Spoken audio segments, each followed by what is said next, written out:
قربانی په چا باندې واجب ده، یعنی کوم خلک به قربانی کوي او کوم خلک به نه کوي. واورئ د ټولو نه مخکې په اسانو الفاظو کې په یو ویډیو ډېره اوږدوم نه او نه ډېر تفصیل پکې کوم، بیا ډېر خلک کنفیوز کېږي، بار پوښتنې کوي دا به څنګه او دا به څنګه. نو اسانو الفاظو کې واورئ قربانی به څوک کوي.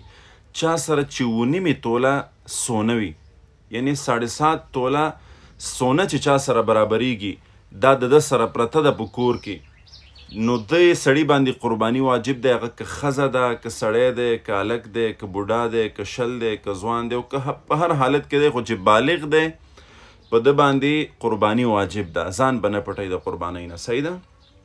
ورپسې د دې نه پس دویم چې کوم نصاب دی هغه دی د چاندۍ، چې چا سره 52.5 تولې یعنی 52 توله چاندي چې چا سره په کور کې پرته ده. چاندي نن سبا څوک نه استعمالوي، د دې په برابر باندې ورسره نغدي روپۍ پرتې دي، یعنی لنډه اوږده دا چې چا سره 1.5 لک روپۍ په کور کې پرتې دي، د باندې قرض نشته، دا د ده سره نغدي پرتې دي، یا 1.5 لک دي، یا 2 لکه دي، یا 3 مخکې چې هر څومره دي، خو کم از کم 1.5 لک روپۍ چې چا سره په کور کې پرتې دي په ده باندې قرباني واجب ده. اوس یو چا سره 1.5 لک روپۍ نشته دی، د اختر په ورځ دته 1.5 لک روپۍ راغلی او د سره 1.5 لک روپۍ برابرې شوې، په دې سړي باندې قرباني واجب ده. د اختر 2مې 3مې پورې قرباني کیږي، د باندې دا لازم ده چې دی لاړ شي او د قربانۍ دپاره ګډ راولي، چیلې راولي، چې هر څه راولي، په ده باندې قرباني واجب شه. ورپسې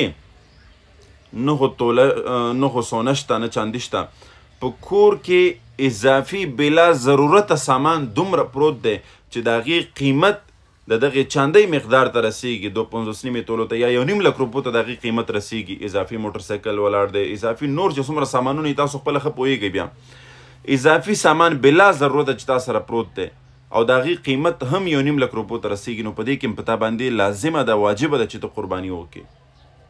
او دا یاد ساتئ، دا خبره ځان سره یاده کوئ چې شریعت تا ته دا نه وایي چې دغه 1.5 لک روپۍ راواخله، په دې ټولو باندې ته خامخا څاروی راوله یا چیلي راوله یا ګډان راوله او په دې باندې ته قرباني وکړه. نه، د دې 1.5 لک روپیو نه ته 20,000 روپۍ راواخله یا 10,000 روپۍ راواخله یا 50,000 روپۍ راواخله، په دې باندې یو څیز راوله، قرباني پې وکړه. او دې کې ګوره موږ تاسو دا د امتحان وخت دی، د امتحان ګړی ده چې تا ته الله جل شانه دومره مال درکړی، مطلب 1.5 لک روپۍ الله درکړي تا ته. په دې 1.5 لک روپو کې که موږ تاسو 20,000 10,000 50,000 روپۍ الله ته نه ورکو، نو دا خو موږ تاسو ډېر بې وفا خلک یو، ډېر بې وفا بندګان یو. بیا او دغه 10,000 40,000 20,000 روپۍ هم داسې نه چې ټول په ټوله الله ته ورکه. الله وایي څاروی راوله، چیلې راوله، ګډ راوله، غوښې وباسه، غوښې هم ستا شوه، او که سرمن دې په کار وي نو سرمن هم ستا شوه.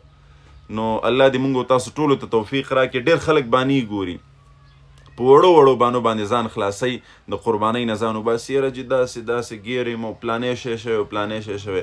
ای د الله بنده تر دې پورې وایي که یو سړي د قربانۍ دپاره قرض پیسې راواغستې او قرباني یې پرې وکړه او دغه عظیمه فریضه یې ادا کړه، نو وایي الله جل شانه به راتلونکي کال دته دومره مال حال ورکي چې الله جل شانه به پکې د ده دا قرض هم ادا کړي، د بلې قربانۍ توفیق به هم الله ورته ورکړي او اضافي مال حال به هم الله جل شانه ورته ورکړي. دی باندې تجربه شوې ده، زموږ علماو، مشرانو، اسلافو، اکابرینو په دې باندې تجربه کړې ده، ډېرو بزرګانو پې تجربه کړې ده. الله جل شانه راتلونکي کال ورته دومره مال ورکړی دی چې د هغې قرضونه هم پکې ادا شوي دي. الله جل شانه د بلې قربانۍ توفیق هم ورکړی دی او ورسره الله اضافي مال حال هم ورکړی دی. نو الله دې موږ تاسو ټولو ته توفیق را نصیب کړي چې په دې قربانۍ کې حصه واخلو او دغه عظیمه فریضه ادا کړو په اخلاص سره، په صحیح نیت سره، د ریا د کلاوۍ نه بغیر.